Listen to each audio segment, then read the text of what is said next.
Guys, good morning sa tanan. I-share na ko sa inyo ang akong kahimtang o sa among sitwasyon karong tuiga. Labaw na karon nga purti na kay mahalas sa mga bugas, mga panginahanglan, purti na kay mahala. Asa ta mangitag barato ani?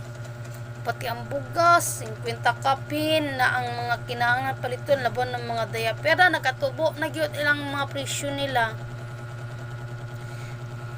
Moto muna akong mama, share na ko sa inyo sa akong mama amo kahimtang na mo sa una perti kalisod di na maiwasan nga maka-experience mi unsa kalisod since 2007 guro to 2007 2008 perting lisuta mang eskwela mi sa una amo